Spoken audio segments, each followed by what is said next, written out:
See? Strokes. Someday. No, that was a better choice, wouldn't it, to start off with? Hello, ladies and gentlemen. XFM 104.9. I'm Ricky Gervais, obviously. Steve Mitchell. No, come on, let's get my name right from now on. That novelty's worn off. What is it? Is it Steve Merchant? Oh, yeah, that's the wrong one, isn't it, Mitchell? The Guardian got it wrong, it's Steve Merchant. The more I say Mitchell, the more people are thinking exactly, it might be Mitchell. Oh, God, sorry, Dave. But Carl wanted to start off with the stereophonics. Oh, loser. Because it was a newer track. And Carl now, we've made him what he is. He was nothing when we found him. He's like work experience. And now he's going, oh, we should start off with stereophonics. I'm going, trying to tell you what to do. If I want anyone's opinion, I don't. Basically. But you probably come to me, I imagine, wouldn't you? I'd be the first person. Before Carl, I'd consult you, Steve. Thank you. Just keep it, just because he was in Pilkington's making music.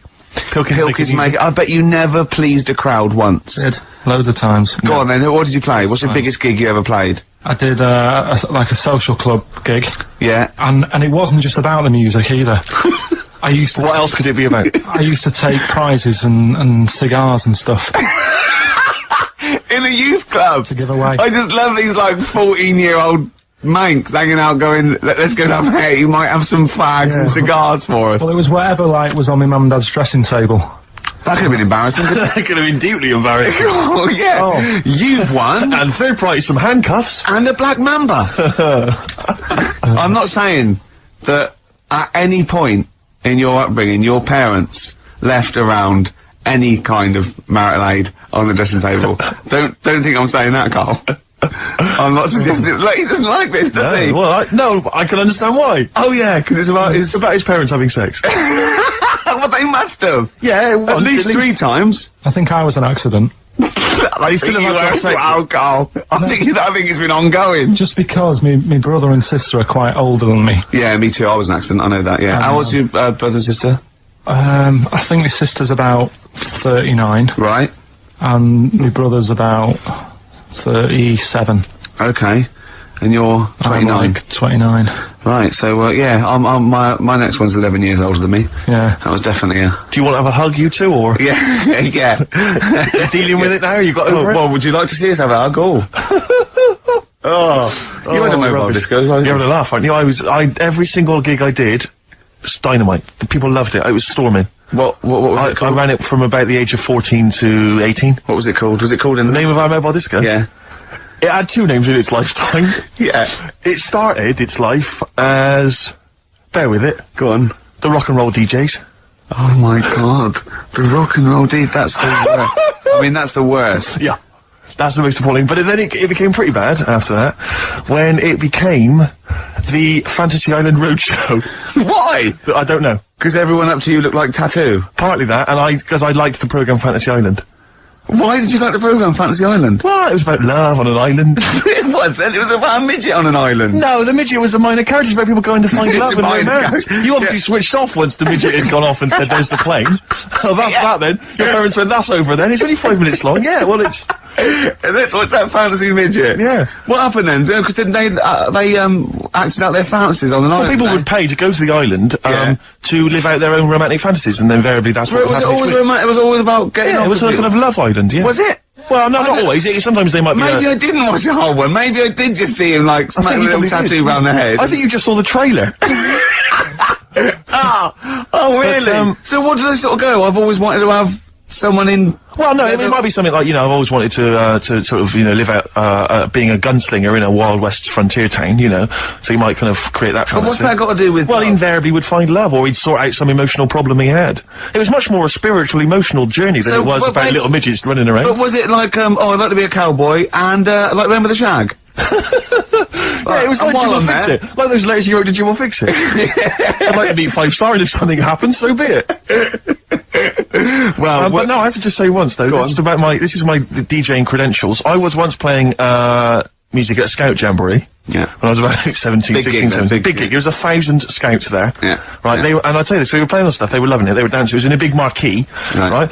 I slapped on Smells Like Teen Spirit. Yeah. Right? They went mad. They went mad for it, they were moshing, they were climbing up the poles, the organisers were going, switch that off, right? They're going crazy, and I was there going, no, that's what they like, I'm gonna do it. It was like Footloose. It was unbelievable, it was just like Footloose. Then I came in with Rage Against the Machine, Killing in the Name of, the place went wild, and they were trying to get me off the decks, it was like Bill Grundy interviewing the Sex Pistols. And then when the heads and everything had you killed, exactly, like there was some sort of mafia thing, it was all hushed up, that the scouts went there one night with all candles and they stood by a grave, and that was the end of the film. It was a film, I assume. No, this genuinely happened. I assume this didn't really happen. Yes, it did. I swear to God, I was playing Smells Like Teen Spirit, and it went wild, and the organisers were going, switch that off, they're going crazy, and I was going, no, it's what they want. Can I say something? It was brilliant. That, to me, I've known you for about 4 years, and I've heard all those things. That must be the highlight of your life. Unbelievably so, yeah. You've never had anything that good or exciting since, have you? One day I hope to sleep with a lady, and hopefully it'll slide into second place. Rock the Casbah. I love the fact you had at least 3 minutes to get that right. I know. Prepare and get that right. I know, but my mouth was full of Maryland cookies. Yeah. You know, last week, this would blow your mind. He came in, do you know what he bought? For himself, about 10 penguins. Who buys penguins still? No. All wagon wheels. Oh, I've never liked wagon wheels. You've not been a fan? No, but I was sorry about that. It's The Clash and Rock the Casbah. Talking about records, have I told you that time my brother-in-law, he was moving out of his place, and I think moving in with my sister, and I was about, like, I don't know, 13, and so he was about, 30, and I moved in, and he brought round all, his records when he was storage to leave them at our house. Right, and he had all these old sort of records, 50s and 60s records, they always right, and they put them upstairs, and I was looking through them, and it's just all like Elvis stuff and Beatles stuff, and there was a mate of mine who loved Elvis, okay, and he had loads of chemicals. Yeah, he had loads of chemicals, and I was into chemistry, and he said, let's swap me some chemicals for them. So I sort of nicked about 5 Elvis singles, and I got all these chemicals, and then just guilt. What sort of chemicals? Just things like, you know, just things like from a chemistry set, just, you know, crystals and metals and manganese, all that sort of stuff that I just like to muck around with. And then the guilt just hit me. I just thought, well, he's gonna notice that. And one night, I just came downstairs and I confessed to my mum, and she went, alright, well, I won't tell him, but you've got to be good. And it's sort of like I was just really, really good for a year. And then have I told you this? No, you haven't. You've just reminded me of something. And then I remember, when I was about 18, my brother was talking about it, and he said, did you ever, play those records I left for you? Brilliant. He told my mum, he said, these are for Ricky. She just didn't tell me. She was sharp, wasn't she? She used opportunism there. Oh, that's genius. And, that was it. That's why I was good. But you've never stolen anything since, have you? No, I don't. Except that spate of shoplifting after that to teach your mum a lesson. yeah. Well, I went round, and arson. No, I did. I just couldn't believe it. It was terrible. I remember, I think all kids go through a phase of shoplifting.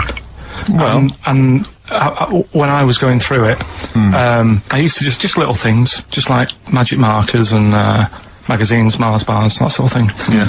And cigars and dildos. And one day, right? Same thing. My mate Anthony, his mum called up my mum and said, I've got to meet up with you. I've got to have a word with you. And she said, what about? She said, I don't want to talk about it over the phone. So she goes, oh right, well, yeah, come round tonight then. So anyway, my mum sees me, she don't want to be in an awkward position and, like, be a bit embarrassed and what have you, so she sees me and she goes, right, Anthony's mum's coming round, what have you been doing? Yeah. So I go, oh God, I said, I've been nicking stuff. So she goes, like what? So, not big stuff, I've had a few calculators and Mars bars and stuff. How many? I'll just work it out, hold on. Works out at 7.2 per day. So, how many calculators do you need? So it was when that phase... You failed maths, didn't you? Everyone wanted a calculator, it was like a trendy thing, wasn't it? Right. Oh yeah. In Manchester a couple of years ago, yeah. So, anyway, so I told her all this and I confessed to, like... Computers will make it there one day. I confessed to... There's magic in the back of battery. Go on. Confessed to nicking all this stuff. She comes round, she only wanted to borrow some money. Brilliant. She said, "Oh, I don't like asking. I was a bit embarrassed to ask you over the phone, but can I borrow 20 quid?" Oh, that's fantastic. And there's me. That's great. And it's similar sort of thing to yours. And did you? And he went, hold on, Mum, let's just work out the interest on that. I bank 10%. She'll owe you £4.40. So your mum was a loan shark. yeah. And did she mention? She went, I just with that other, because what I'm saying is presumably you got your mate in trouble. No. Right, you didn't. No. She went, no worries, I'll just go and get my purse. It's on the dressing table. Exactly. Yeah. Carl, do you want a cigar? what other things you used to give away at your disco then that you'd find on the dressing table? You used to go into your parents' room and go, what can I give away tonight? It was stuff like cigars. Yeah. I'd like cigars. Yeah. I had a pair of tights.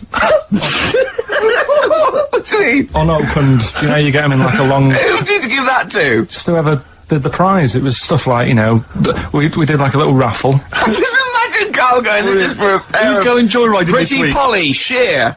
Exactly. Yeah, who's doing a bank job this week? Exactly, that's what it was used for, yeah. Just little bits of, you know, unopened makeup, just stuff like that.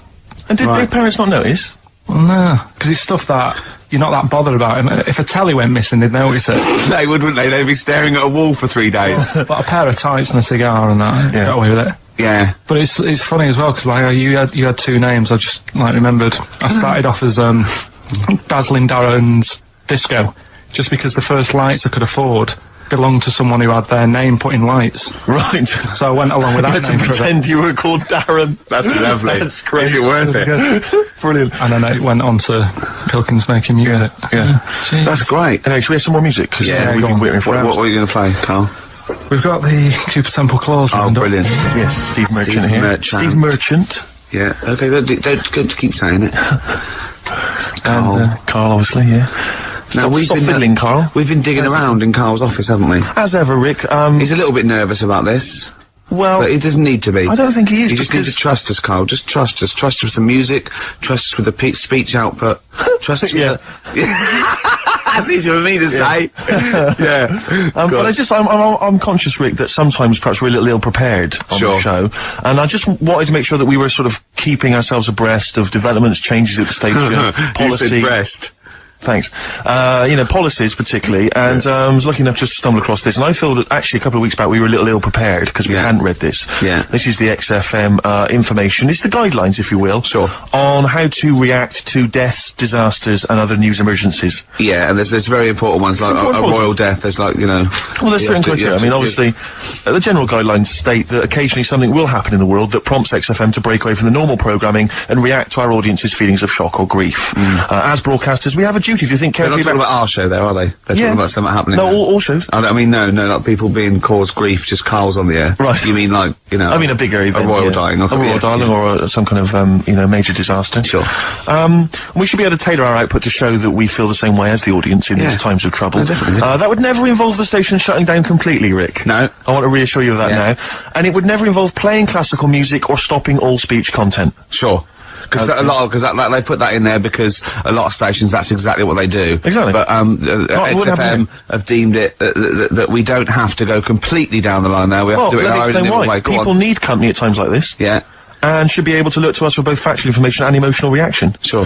We simply have to change our tone and our playlist to show that we're all feeling the same thing. Right. Be it, oh my god, I can't believe this is happening, or, well, it's pretty sad, but she was 101 after all. And that's actually in that That's document, what it actually says in the general guidelines. That's as they are stated. If you should hear about the death of a major royal, this is information that You're actually reading this, by the way. Yeah, I'm reading this out. What you should do is say nothing about this on air under any circumstances. Drop all the ads and promos from your schedule. And if Chris Smith, the news guy, is in the building, get him in the studio immediately. Yeah. That's what it says, Carl. Yeah. If Smitty is, I don't care where he is, I don't care if he's on holiday. Let's phone him up now and tell him someone's died. To see how he would react. Get him down here. Get him down. See how long it takes him to get down here. Where does Smitty live? Because I know where he lives. He lives in a cave and he slides down a pole. And he gets into a car. His butler is up there and he sorts things out. I suppose the approach there is that only Chris can deliver this tragic news. Yeah. If it was you or I. Yeah, it wouldn't have the same. Do you remember the XFM, as it first started, it launched the day after, Princess Diana died? I know.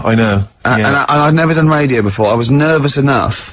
And it was launched, and it was, how... Because was it the first night? Because what I've forgotten, actually, until you mentioned that then, is of course you used to host your own phone-in show. God. I'd forgotten all about that. Yeah. Oh man, I gave that up after a week because it was just too stressful. I have never seen a man so petrified. I know. He spent all his time preventing people getting through on the phone lines. Yeah. He just wouldn't let people come on air. And for when I had to go on air, right, my mates sort of like came over the first day, and they were mucking around, and I was having a drink with them where I used to work, and I was going, I've got to go on air in a minute, and I was like, drinking shandy or something, because I was saying I didn't want to be drunk and everything, and I kept saying, don't swear. Telling my mates not to swear, they look at me like I was mental. I was going, don't swear, because I'll swear. I was terrified of two things. Just swearing, and operating the desk. I thought, I'm gonna, even if I get through operating the desk, I'm gonna swear. And it just, it was awful. Didn't you spill coffee over the machine and then go, oh shit, on your first link? I can't remember. But I know it wasn't a triumph. No, I started off with I was really like the music, and I started off with a classical piece by a bloke called Kuntz, who's a German composer. Brilliant. So I knew it was okay. You're then. off. You're off. Yeah. But and so how did it go then? Because I remember it was appalling. But Carl, he's a composer. Look it up. Yeah, I know he is. Right, 08700 800 1234. Yeah. If you know what the composer I'm talking about. What? Yeah, we've done it. We've done it now. Chill out, Carl. Come on. But you know what people are like? What? They take things badly, don't they? Like who? Like what? You just, it's like a bull to a red rag, whatever. Yeah, but the thing is that we say bad words and we get in trouble. But I was listening to Heart the other day, and they played Luther Vandross, and that song, was it Never Too Much, Never Too Much? Play a little bit. The lyric in this is disgusting. Woke up today, looked at your picture just to get me started. Hear that? Woke up today, looked at your picture just to get me started. That's filthy. Play it again. Woke up today, looked at your picture just to get me started. That is just depraved. Filthy. What What is he doing? Just saying like that. Imagine that. He's got a young girl's picture, and he's going, oh, thanks for that. And he phones her up and goes, what did it say? You know that picture you gave me? She goes, yeah. He goes, well, I looked at it just to get me started. That poor young woman must... I imagine more that, like, she's sleeping, and he just sneaks in and he's got to put her on camera, she wakes up, he goes, what are you doing? She goes, well, what are you up to? He goes, no, I'm just taking a picture. Well, what? I'm gonna... you won't be here tomorrow, will you? Yeah, you're going on holiday tomorrow, aren't you? Yeah, well, I need that. I just need something to get me started. What do you mean, get you started? Yeah, you know, in the morning. And then that's on Heart. Alright. 6.2. So don't come on air and tell us what we can and cannot say. We can't say classical composers' names or philosophers like Kant. Exactly. So don't tell us that, Carl. Alright? Just play a record. What you got, Steve? Some rides, Steve. Yeah, I just think it's time that we listen to some Ride Rit. We haven't listened to them, I don't know about you and I, but I haven't listened to any for about 6-7 weeks. Yeah. Just thought it'd be good to have them on the air again. Yeah. And it's a tragedy they split up. This is the classic Chelsea girl play it their lifetime. I know, yeah. Right, it was a great sound. But influenced lots of bands at that time. Yeah, sort of the old Britpop thing and the old Wall of Sound and...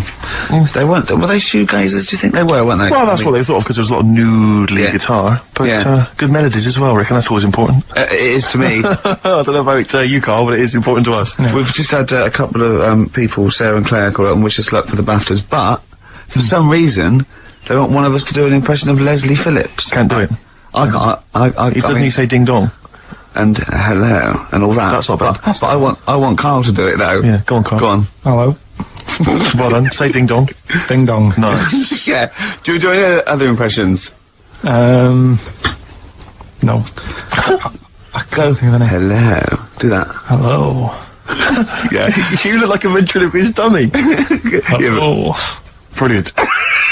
Oh, God. Do, my name is Bond, James Bond, as though it were Sean Connery. My name's Bond, James Bond. Do that, go on. My name's Bond. No, do it as though you were doing an impression. Sean. So I'm trying to be Scottish. Well, yeah. Well, yeah, sort of. Perhaps a bit more specific than that. Sean Connery. My name's Bond. Keep going. My name's Bond, James Bond. Like Jimmy Stewart. It's not like this. This is the best fun. It's like having your very own Fisher-Price toy for 2 hours a week. It's great. Do Roger Moore. Do that. Roger Moore. Elvis Pierce, Percy Sugden, I'm licensed to kill. Anyway, she just said... No, this is a great game. No, that's enough of that. We'll come back to this another time. Yeah, anything you want Carl to do. Carl's homework today was come up with those, you know those, lateral thinking things? Go on. Those stupid... Oh, I hate They're them. ridiculous, aren't they? Like a man went into a field and died, and you're meant to ask questions like, oh, was it... And it turns out his parachute didn't open. So it's basically, it's not logic, it's what am I thinking? Yeah. Well, there's that one where there's a man in... This is the worst I've ever heard. Yeah. A man is found dead lying in a phone box. Right, his wrists are cut, he's bled to death, and there's glass everywhere. Yeah. Right, and the phone's hanging off the hook, right? Yeah. What happened to him? I know this, yeah. Right, do you know what the answer is, Carl? It's ridiculous. He was a fisherman. Yeah. He was on the phone, someone asked him how big his fish was, he did that gesture like fishermen always do to say it was much bigger than it actually Put was. his arms out. His arms went through the glass, and he slashed his wrists, and he died. Why would you do that with someone on the phone? When they can't see how big you're actually saying? Well, that's one of the many problems with that, that conundrum. Yeah, not the point we were making, but again, good. I mean, you're there. That is good thinking. Yeah. Yeah. But, so what, you had to come up with some of these? I didn't know this was his challenge. Yeah. Have you come up with one? I came up with 3, and they're all belters. Are we gonna... Oh, Oh, wow. If it's as good as your quote about happiness that we had to guess which was yours and which was the real ones, like faking it, I cannot wait. I'm looking forward to this. I mean, I literally can't wait. Should we do it now? Well, I'm tempted to save it because I just want to mention to people that they should be very excited because it's going to be Carl's special night tomorrow. You excited, Carl? Oh, yeah. Oh, this is, me and Steve, because we were nominated, we get a guest. For the BAFTA Awards. And it's, it doesn't say guest, it actually says, partner. So I'm taking, my partner. And, Steve's taking Carl. Yeah. But what Carl doesn't realise is, you will have to pretend you're his partner, otherwise you wouldn't be able we'll to have to hold hands when we go to the red carpet. is this really your partner? It's not just a guest. That's how it is, and either we go in like that or we can't get in. You just have to be with him when you go up there. I mean, you have to, does he have to... We should hold hands, but I think what we should do is just to make sure that there's nothing at all that, like, it's gonna go wrong, we should just do a little kiss. Just like, or be seen sort of like cheek to cheek, just to show them that, you know, you're not, he's like not Elton John and David he's not just getting his mates in for a free meal, you are actually partners. No, I'm not for that. Why not? Well, because we know we're not actually gay. No, but so it's not a problem. You've come out of it looking quite good because you've got a good-looking fella. But I'm meant to look like, you know. I mean, I'm not gay, but if I was, I don't think I'd go for your thing. Oh, he's done you, Steve! It's turned on you again! I cannot believe we were trying to get in. Wait a minute. I have got the cream of London's TOTTY phoning me up, trying to get an invite to the BAFTAs. Yeah. Right. We have very graciously asked you if you would like to come along. Well, that worries me even more. That you've got women calling you up. Carl, I can't choose between them. If I let one of them down, they're gonna destroy them. They'll be ruined. Their lives will be ruined. It's better for me to take you and not, ruin the lives of any of those poor women. When he told them he was taking you, it was like a scene from Graceland. There was just like there was weeping. They were crying. Like it was horrible. Hundreds of them, and really? He just went. And I got upset. He just had to say, "Look, just chill out, bitches," didn't you? I did. I just said, you're all my hoes, but I can't choose between you. So I'm taking Carl. You know, he could get you discount frocks. No, I had a letter from the people that there's no, listen, Carl. There's an organisation that sponsors the BAFTA Awards in terms of clothes and fashion. They sent me a letter. They said your partner. They've not specified the sex. They've said your partner can come along and choose an outfit. Now I suspect, by the look of it, it is a woman's outfitters. I'm thinking we could get you a lovely trouser suit. Well, it may look feminine, right? But I think people will be fooled. It'd just be a little bit roomy in the hip and probably narrow on the shoulders. But you're a bit skinny. Why didn't you take it? Because it's a lot of an insult. And maybe just some pearls as well. Be lovely. Wouldn't you? I haven't got anything sorted to wear yet. See, you're slagging me off. You're likely to end up going in a tracksuit. Yeah. I'm going out today. I've never bought a suit since I was like 11. Right. I went to my brother's wedding. That's the last time I wore a suit. Right. Really? And you can't get anywhere near it now. Can't get into that. No. That was a good day. What was it? What sort of suit was it? It was like a sort of a grey silver one. Excellent. Quite flary. Nice. We'll try and go with something similar. Silver one. I just think that with your little round head, what did that look like? I looked alright. Like he'd landed from the... just landed on It's her. like, who's They walk among us. I didn't really need to wear a suit either, because I hardly went into the church. I was in the car park, right? And it's when my brother was in the army, and he had a Ford Capri with one of them horns that goes... And you just sat there. Why didn't he come in his tank? I just sat in that, doing that all day, and the vicar was getting well annoyed with me. What, when the service was on? Yeah. It was Brilliant. driving everyone up Well, the wall. were you just allowed to do what you wanted when you were growing up? Like Nelson Muntz from The Simpsons? Were you just allowed, didn't matter, was there any discipline? You didn't have teachers, you didn't know, why didn't someone come out and... I got a couple of good hidings off my dad a couple of times. What for? Just being mopey most of the time. If I had a strop on, he'd hate that. He could go out and burn something down or nick something, but don't wander around with your head down. well- Didn't he smack you for not liking a castle once? Yeah. No, what's that? What's that? Went to Carnarvon the other day, and I was bored. I was at that age when I just wanted to go in an arcade, and my dad was saying, come and see the castle, you know, there's history here, and I still don't like castles. It's one of them things that, again, just too far back to sort of even think about people living in them. Yeah. Do you know what I mean? So I was just like, look, it's a wreck, you know, knock it down, flatten the thing. Sure. And I was being really mopey. Isn't that great? And it's weird, because now, like, my mum and dad have retired and gone to Wales. Yeah. And now and again he texts me there, and every time we get to the point where he gave me a clout, he goes, "You're getting flashbacks, son." Yeah. Well, it's a sobering lesson for you. Yeah. You're not on the British Heritage Committee anymore, are you? This is the National Trust land. Tarmac it. The biggest car park in Britain, for Christ's sake. So look, you're looking forward to the awards, are you, tomorrow? You better say yes, because otherwise... No, it'll be alright. I mean, I've told a couple of people, and they got like, God, you're dead lucky. Yeah. But in a way, Oh, they're dead lucky. It's like Santa's coming, isn't it? It's, the way people talk to Carl, you're a lucky boy, aren't you? Going to the BAFTAs with Steve? it's just a posh raffle at the end of the day, though, isn't it? Do you know what I mean? In a sense. It's, you know, there's gonna be some... They give away some tights and cigars. Yeah, exactly, yeah. It's Chris Tower goes, I went to my parents' house, I found these just lying around. Oh, but winners and losers, and, but and what food. Well, quite, yeah, but what is exciting, surely, is the razzmatazz and the brushing shoulders with the rich and famous. I'm not into that. You're not? No. I don't feel you're going to appreciate this like we thought It's you weird, because Suzanne said to me this morning, who would you like to meet there? Yeah. Is he anyone who, like, you know, you can get close to, and it's like, God, you know, I really admire your, you know, big fan of yours, or whatever. And it's me and Steve, so you're here now. Well, you know... I really admire your big fanny. I didn't... What did you say? What did he say? You know, if you're a big fan of it. Oh, right. Oh, right, yeah. And, Sorry. there isn't anyone, really. Do you know what I mean? I like, you know, you two are alright. Thanks. Jonathan Ross, is he going? He might do, I don't know. Hang on, wait a minute. I can't help but feel we could have exploited this more. We could have maybe run a competition to let someone win. You know, if you're not going to appreciate it, Carl. Yeah. Are you going to get a trouser suit? Are you going to get a ladies' trouser suit?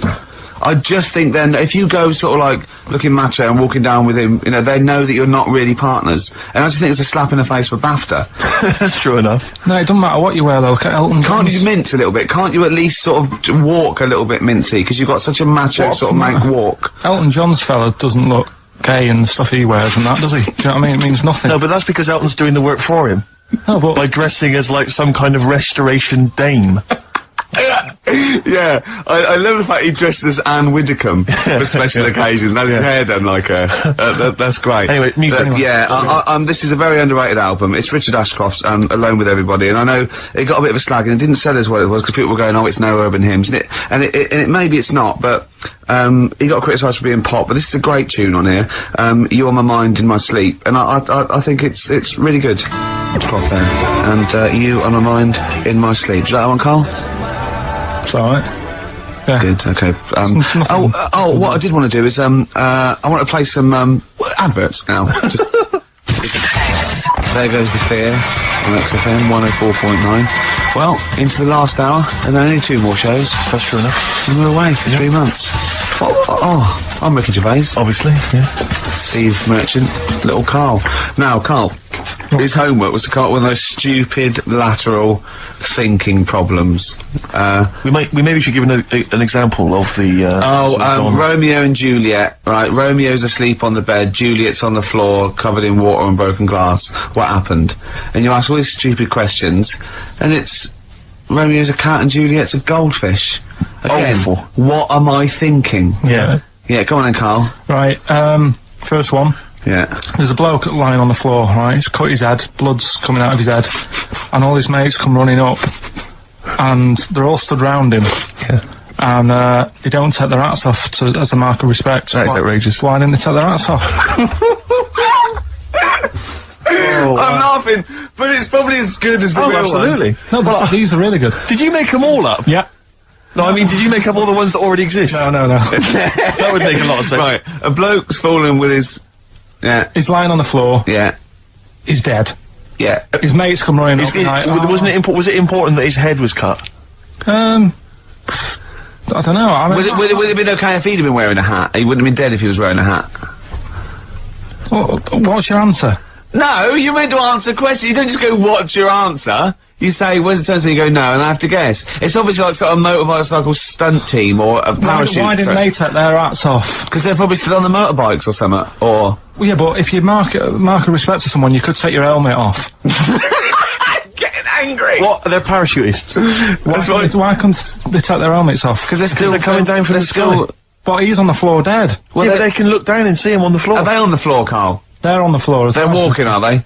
Yeah, well, they sort of stood there looking at him. They're stood there. Yeah. They're stood on the floor looking They're at him. soldiers. Why? But why? If Because it might be in a battle zone. They might have their helmets on, and he's been shot in the head. No. Well, that does work. You see, this is my point. That one works. That one works. Unless you've given us a piece of information where that doesn't work. What's the difference? Why is yours different to he's been shot in the head in the trenches and they're looking at him and they keep their helmets on? I just don't think it matters as much. If they're in the trench, they're already guarded a little bit. So they could take their hats off. It's the best mate, for God's sake. Okay, who's dwelling on this? Are they normal hats? What kind of hats I'll are give you they? the answer. No! Don't get ratty!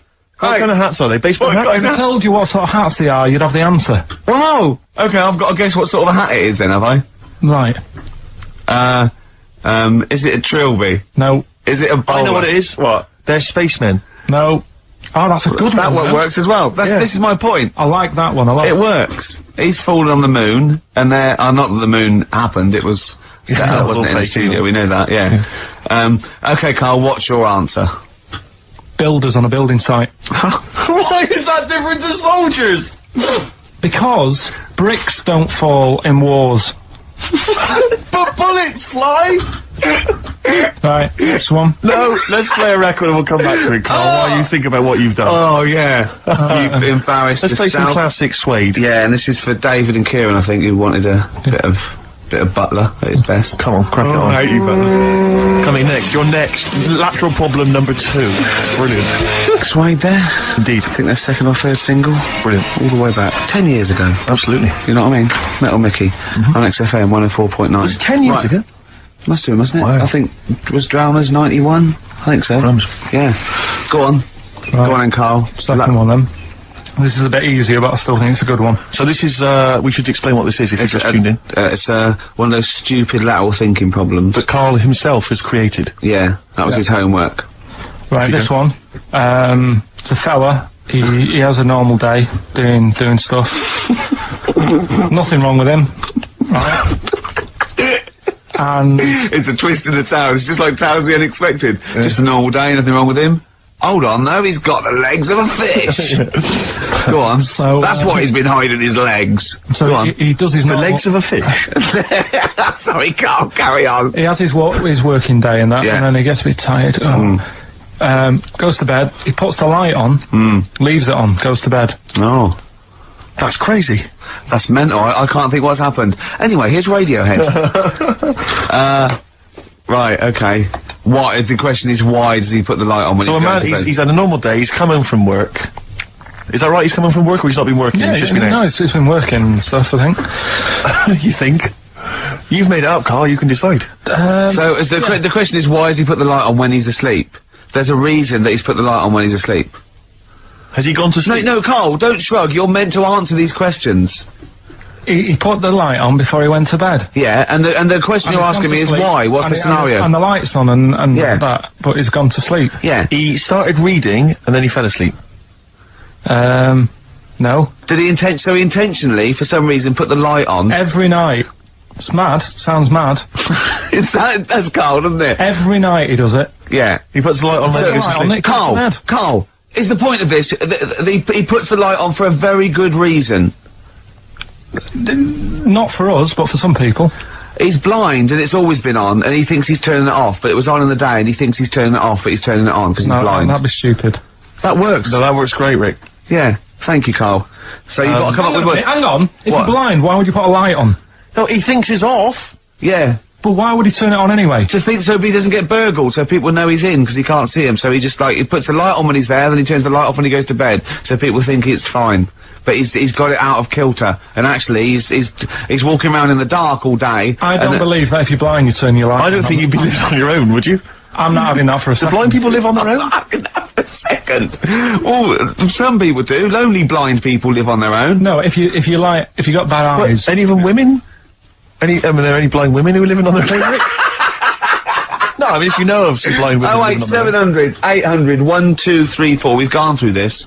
If you are a blind woman with no standards and you don't care annoying voices and smell, yeah, then get in touch with you. Yeah, I mean, you've got to be within the ages of, say, 25 to 65. You know, right. Well, call it 75. You fussy, you fussy all of a sudden. Yeah, go on. If you were blind, would you live in London? Because someone said yesterday there was one struggling outside in Leicester Square, and I don't understand. If you were, I mean, you know, might have been a tourist. But why come to London if you're blind? It's the worst place in the world to come if you're blind. To hear the sights. To hear the sights. It's a bit mad, isn't it? They do the same job. They have tourist needs like anyone else. Yeah. No, but it sort of stinks, and you'd go away going, oh, it's not that good. I just thought I thought it was a bit weird. Well, never mind your concern for the partially sighted or sight impaired people coming to London. Get on with this. Yeah. So there he is. Yeah. It's like, oh, a bit tired. Yeah. Just put the light on. Get to bed. Yeah. So he turns the light on and he goes to bed. Yeah. Oh. Should we play a track? He's not sleeping on the job. He's a lighthouse keeper. Well done. Is he a lighthouse That's keeper? not it, Carl. He's a lighthouse keeper. Right. Why wasn't the light on all the time? Because it's light in the day. You idiot. Play a record. What? Play a record. You're a buffoon. No, actually, the light isn't on in the day, is it? No, it's not. And Silver on XFM 104.9. I love the fact that Carl went a little bit mental then. So happy that he thinks that a lighthouse keeper pops the light on at the same time every... Are you telling me it was never foggy? Everyone has a routine in the job.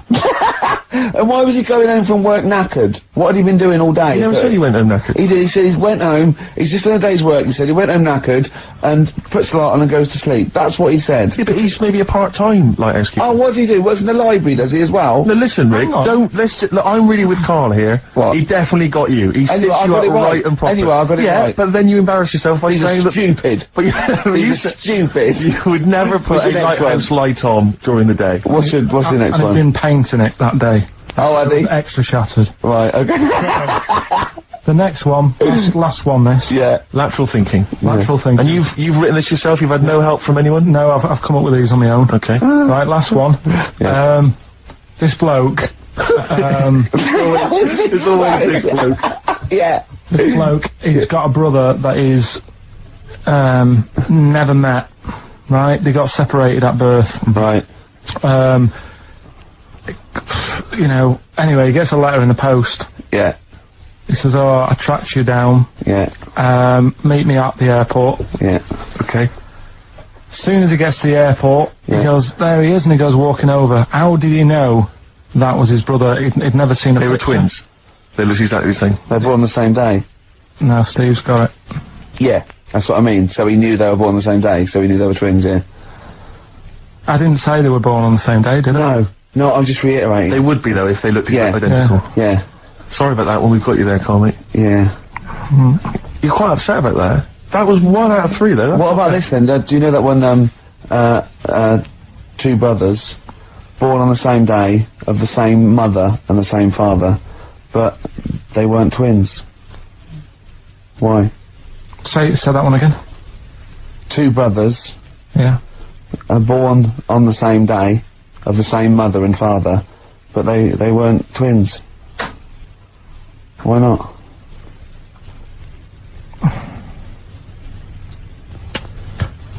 This is good radio. You see, the problem is I heard you saying to Steve, I'm going to do that one about the shark in the pool, so I'm trying to think. This has nothing to do with that one, though, is it? Clearly. Give him the answer, Rick. The answer is they were two of triplets.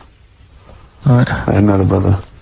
So do you want to do the one about the shark in the swimming pool? Yeah. Okay. A bloke, just in his swimming trunks, walks into a swimming pool full of man-eating sharks. He walks around for a bit and slowly gets out the other side, and he's not bitten or anything. Why not? Because they'd already eaten. No, they're starving hungry.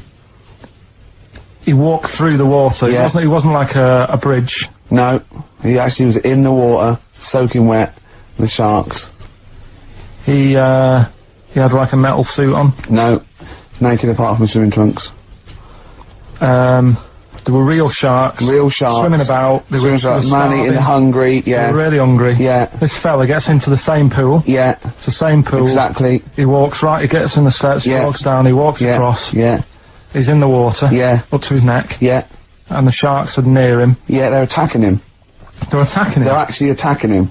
But he still gets out, okay. Yeah. Walks out the other side. And hasn't got a mark on him. I don't know. Go on, Rick, what's the answer? I was lying about the sharks. There weren't any sharks I in was there. lying about the sharks, completely lying, just made up. Just an empty pool. That's just stupid. That's our point! They're rubbish. Oh dear. Oh. Oh dear. Rubbish. It's right! He's so offended. Oh! Offended and confused. Come on, play a song. No, go on then. Now this could be interesting. Now that noise, do you want to explain, Steve? I will. I've just sent a text to this number that some of you may have heard of, 63336. Now, apparently this is a number you can send a text to, and it will answer any question that you have for it. And in the past, for instance, I sent it quite profound questions. I once asked it, should they have dropped the second bomb on Nagasaki, and it had a very thoughtful answer. So we've sent it a question, perhaps equally thoughtful. Karl Pilkington believes in ghosts. Is he an idiot? Now, we sent that because this is the Halloween special. These podcasts are 3 one-off free specials, and they're free because we want to thank people who paid for the audio books we did, the last 2 series. So thank you for that. I've just bought a flat in New York, and Steve's just bought a lovely BMW. Mercedes. Oh, is it a Mercedes? Yeah. Oh, is it? Oh, Yeah, yeah. yeah, I haven't seen it yet. Carl's having his kitchen done and his boiler replaced. Still not happy. But, yes, thank you. The back catalogue is still available, in audio books on iTunes, but these are 3 free ones. Anyway, the question we asked, 63336, Karl Pilkington believes in ghosts. Is he an idiot? And this is the response. Unusually, producer Karl Pilkington is both an idiot and a comic genius. His humour is not to everyone's taste, however.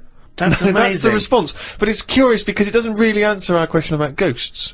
Send them, do you believe in ghosts? Okay. This is the Halloween special, of course. That's why we're talking about ghosts. Carl, do you believe in ghosts? Yeah. I mean, I haven't seen like a proper ghost. So why do you believe in something that there's no evidence for? Yeah, You but why are we here then? If it is just sort of, you're born, right? And we are useless, at least other creatures, when they're born. Well, you speak for yourself. No, but other creatures are born to do a job, aren't they? When a bee's born, you know what that's going to be doing. It hasn't got any options. That's got a job to do. And it does that job and it dies and the next one comes along. Oh, We asked it, do you believe in ghosts? The existence of ghosts is not proven.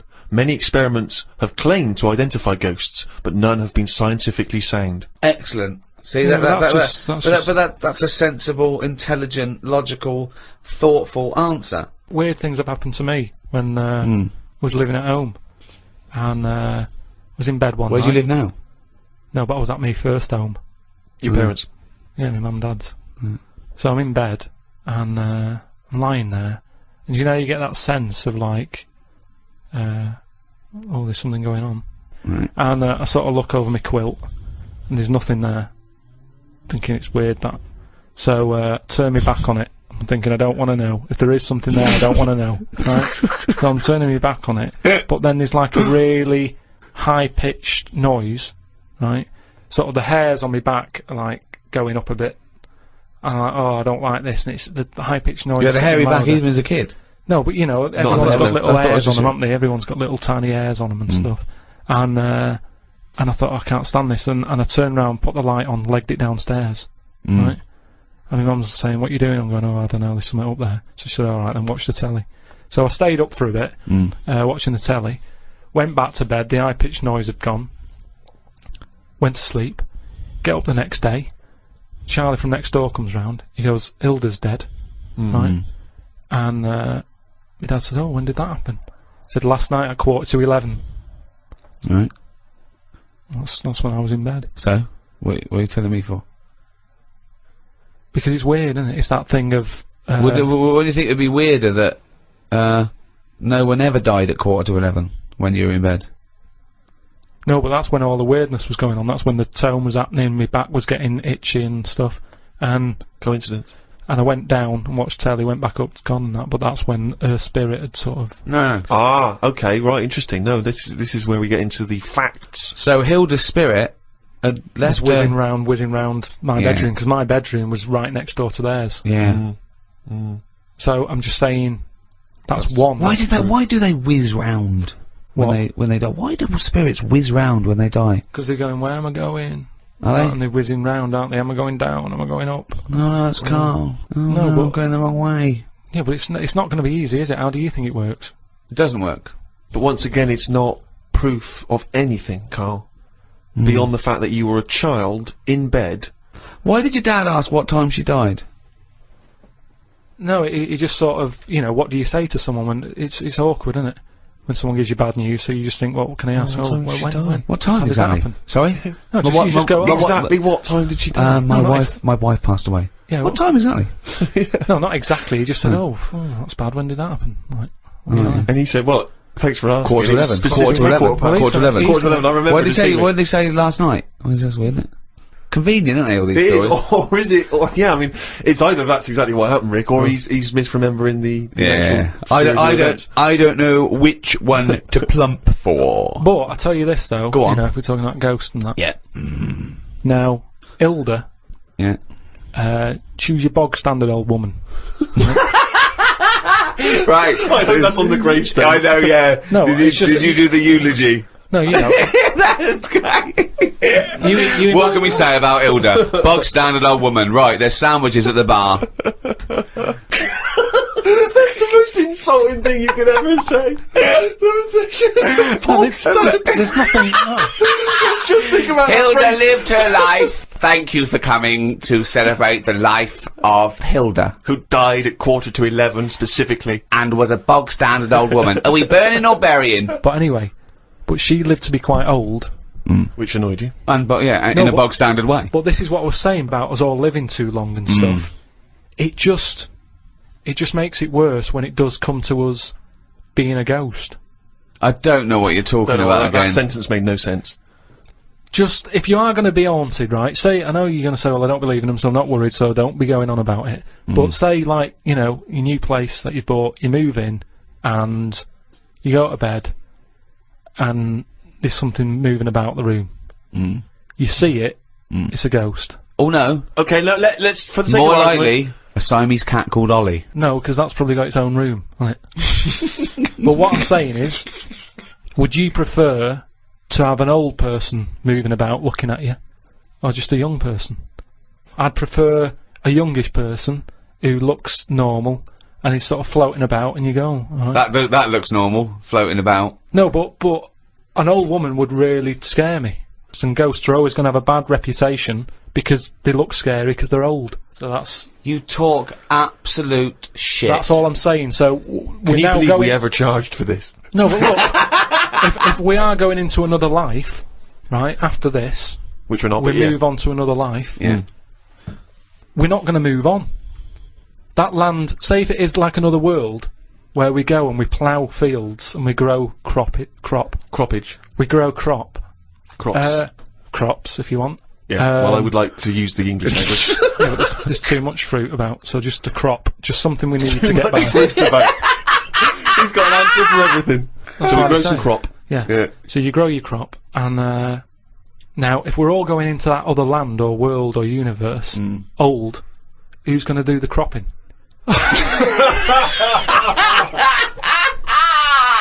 Oh God! Oh, yeah. I've never heard so much crop in my life. It's a load of old crop.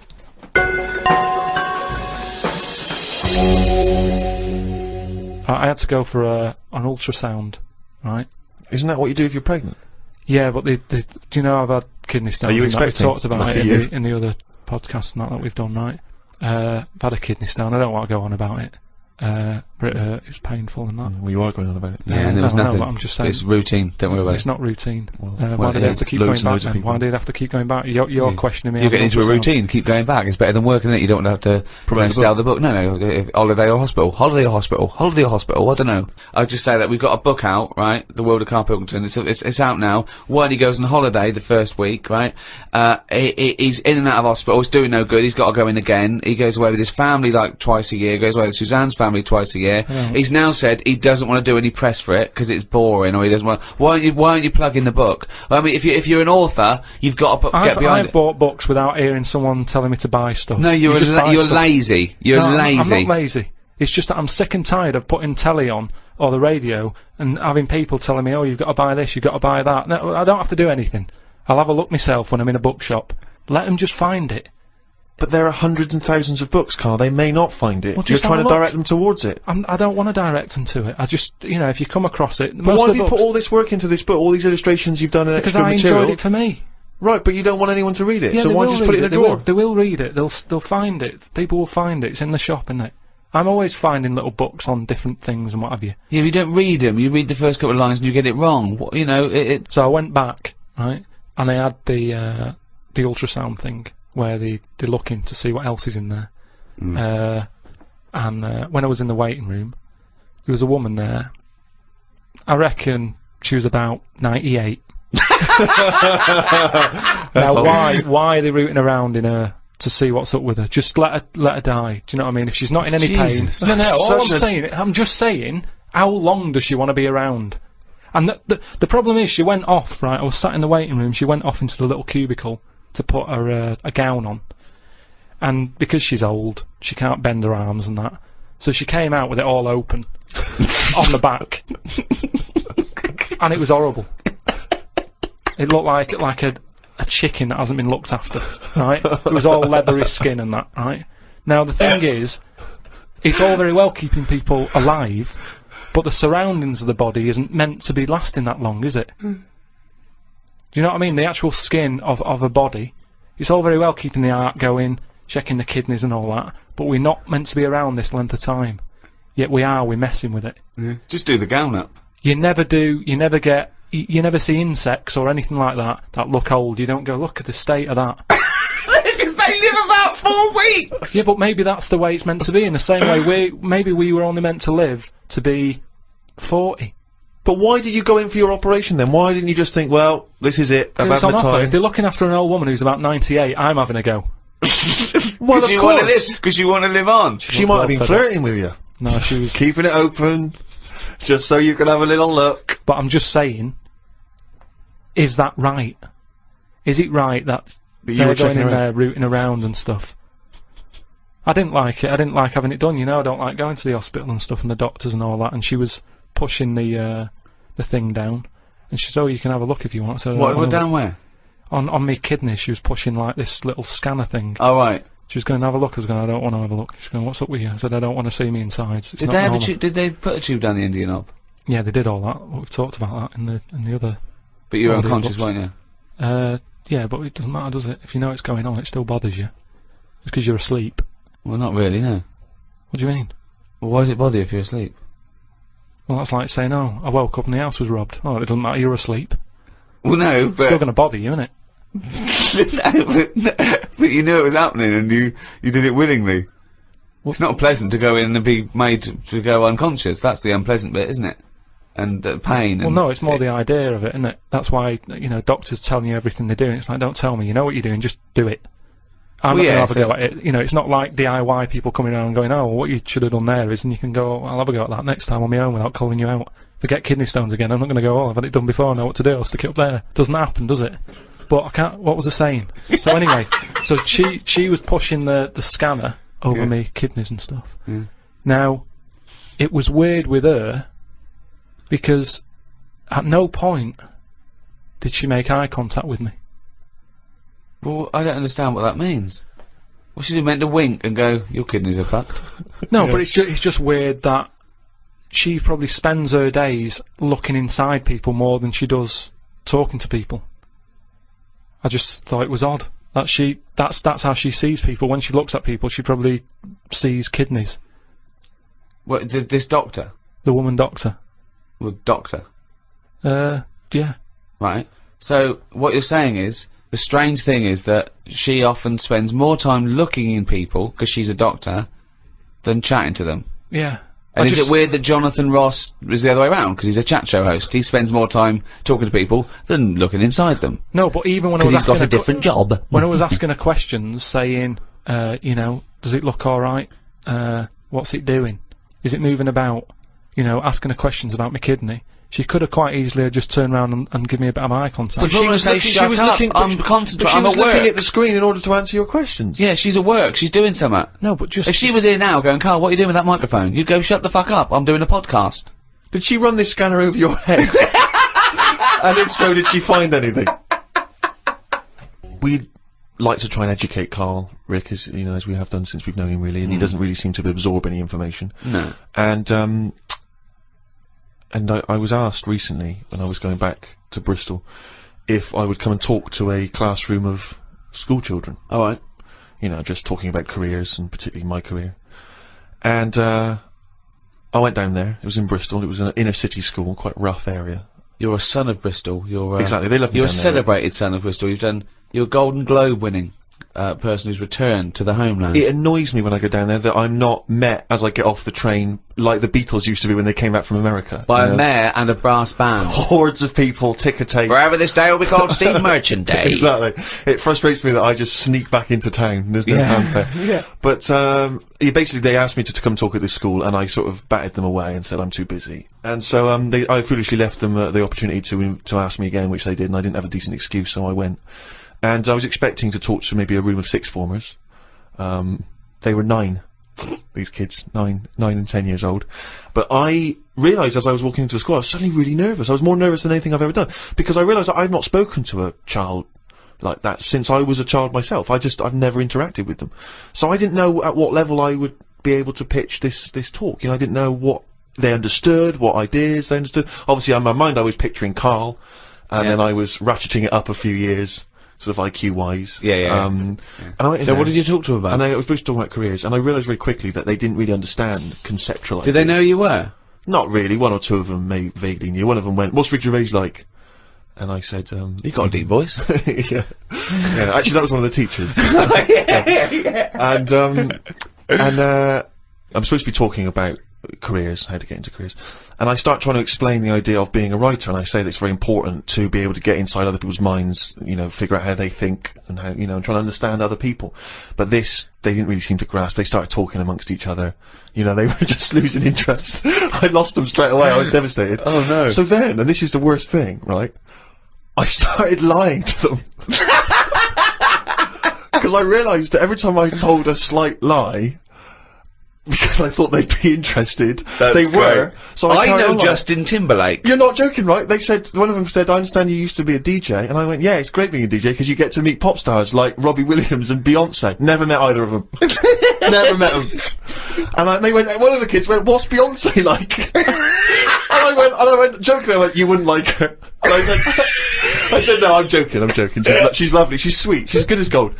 I was making it up. But they were loving this, and the teacher was going, "Would you all like to meet Beyonce?" And they were going, "Yeah." And I was thinking, God, well... I'll bring her down tomorrow. Well, exactly, but I don't know why I felt it was like I wanted to win the approval of these 9-year-olds. That's amazing. Because my own achievements, I realised, wouldn't mean anything to them. You know, I can talk about the people I have met, but they don't care if I've met Robert De Niro, but they're interested if I've met Girls Aloud. Or me and Girls Aloud, some of the times we've had together, it turns out.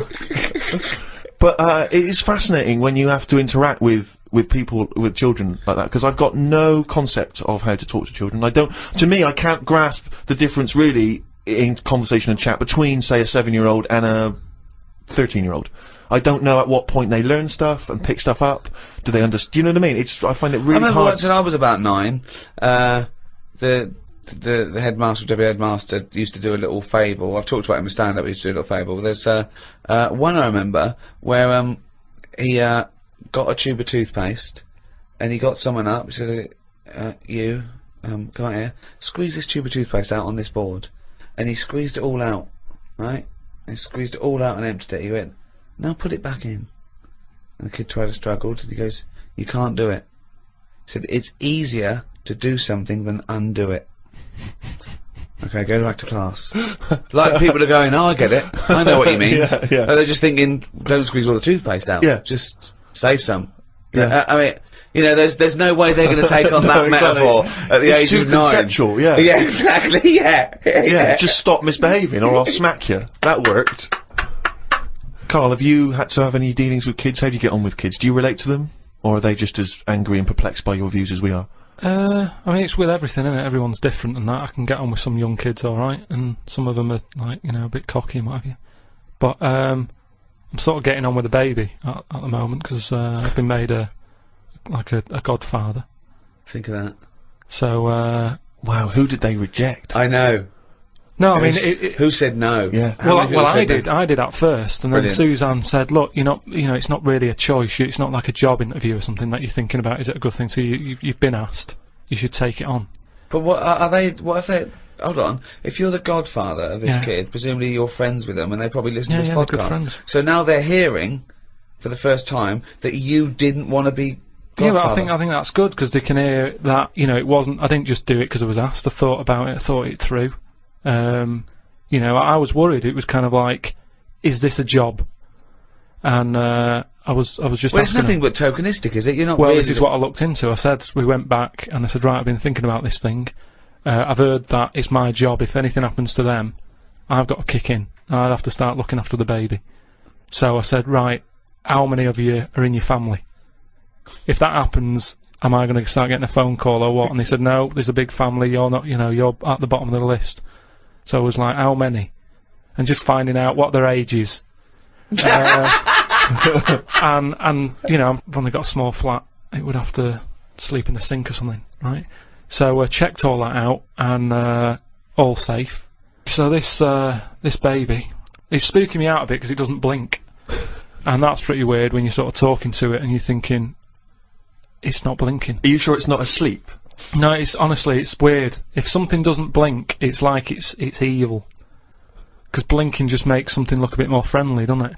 And I was stood there, you know, talking to it. I just tell it little stories about anything. It's lying there looking up at me. How old is it? It's must be about 2.5 months. Well then, why are you telling it stories? Because it likes it. But it's just weird how, like, then I'll sort of forget the story because I'm looking at it going, it's not blinked yet. It's been about 10 minutes, it's not blinking. So then I forget the end of the story and I just walk away because it's not bothered anyway, it's probably not listening, is it? But What a pointless tale!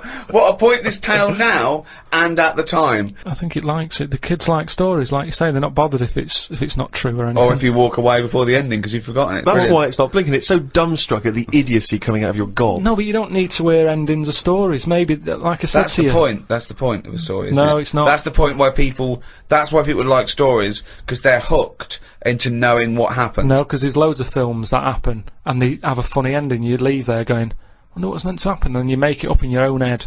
You go, well, I bet what happened is that person went off and got married to that woman, and they lived that. And then in your head, it's the truth. It's actually what happened. But I think that's better. Why are we told everything? Because So what would your end be to a story such as The Elephant Man? Okay, he's rescued from the freak show, he's put in the hospital, he becomes something of a celebrity, then what happens? He discovered he had big ears and he could fly, and he joined the circus and he was the main attraction. I wouldn't change the end that much because at the end of the day, you can't make something up that's not believable. At the end of the day, he's got an head like an elephant. He's not going to have a good life, is he? So there's no point making out that he went on, loads of women fancied him, and, you know, he modelled hats. It's not going to happen. So he's got to die. The Elephant Man had to die. Yeah. But at the same time...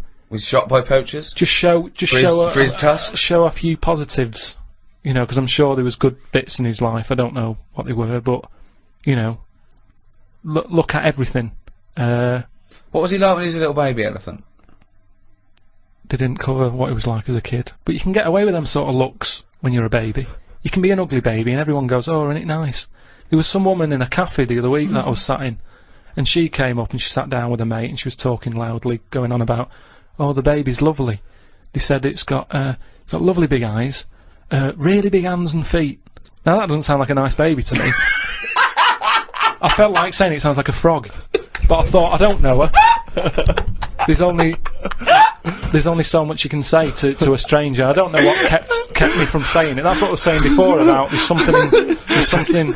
It sounds like a frog. There's something inside of you that stops you. Yeah, that's amazing that you had the urge to go, that doesn't sound like a good baby. What, love? I'm just listening to conversation. That baby you're talking about sounds like a fucking frog. Yeah, but something stopped him saying it.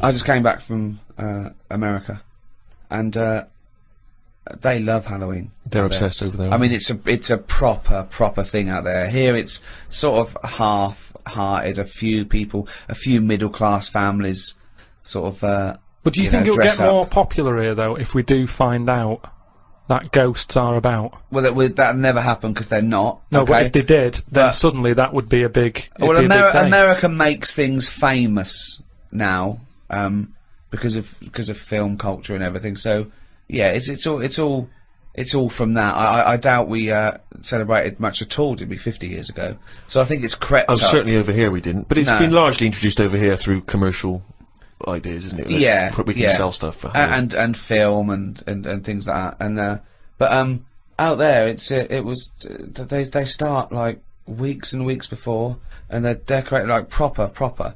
And but I saw a little bakery in Soho, and it didn't look right with cobwebs all over it and spiders on the buns. Yeah. But even though it's fake, it's just I don't think you should do it on a bakery. Do you know what I mean? I know what you mean. It's a bit creepy. That surely puts you off the product a little bit. I always find it a bit depressing. Like last time I remember going into supermarkets and you see sort of these old women who you know, in their 60s, and they're doing this job they don't really want to be doing, but they've been made to dress up as a hat. I know, as a witch or as Cinderella, and it just. Well, they could do it in like a morgue or something, just to sort of brighten up the place. Well, just so people aren't that scared. Imagine that. Imagine you going to identify your dead relative, and they go, "What's the spiders all over?" It's 31st October. No, oh, okay. But just make it a bit spookier and have a bit of fun with it, and let's not get serious about, you know, like I say, passing on. Yeah, but those sort of people have to take their job seriously. I remember when my mum died, and I had to go along, and I was talking about what wreath they wanted, and this person, quite rightly, had to turn off their sense of humour in a way, because I suppose they mustn't offend anyone, so they spoke like that at all times. Yeah. At all times. Okay, and what would you like the wreath to say? She was a mother and a grandmother. I went, yeah, mother, grandmother, and what was her name? I said, her name was Eva. I said, and I made a joke. I said, do we get a discount because her name's short? And she went, well, actually, didn't laugh, didn't get that at all. She just went, just answer the question. She went, well, actually, you pay by the letter. I thought, okay, that fell flat. I'll go again. I went, well, a friend used to call her E. Yeah. I went, I'm joking. She went, okay. Nothing. Yeah. Bad audience. Bad time, bad audience. Tough crowd. Yeah, Undertaker's never known for their... Yeah, exactly, yeah. They laughter. don't crack jokes, Carl. A friend of mine was trained to be a doctor, and in his first year, when they practice, they intern at the hospital, he was watching this patient, and two other doctors came in, and I won't say his name. They said, can you go and check on Mr. So-and-so? He went, yeah, and change his drip. So he went in, changed his drip, came back out. The doctors came, after about 10 minutes, they came running and said, "What did you do? What did you do?" And, they went in there and said, "I just changed the drip." He goes, "Well, he's dead. He's dead." And he was going, "But, I just changed the drip. I did this and that." And they started laughing. He goes, "No, he was dead when we sent you in there." Yeah. Now, that is almost excusable because it's imperative if you're a doctor Absolutely. to become accustomed to the fact that people die and that it's, Exactly. you know, Yeah. So they were making a joke about a dead body that means nothing to them other than professionally. Yeah. You know, they were getting through it. He thought he'd just murdered someone. Yeah. Yeah. Well, he thought he just killed someone. But yeah, they have to be desensitized. But they wouldn't do that in front of the relatives. They wouldn't go. I had a laugh earlier with a young intern. When your dad died, we sent him in to change the drip. Didn't even check.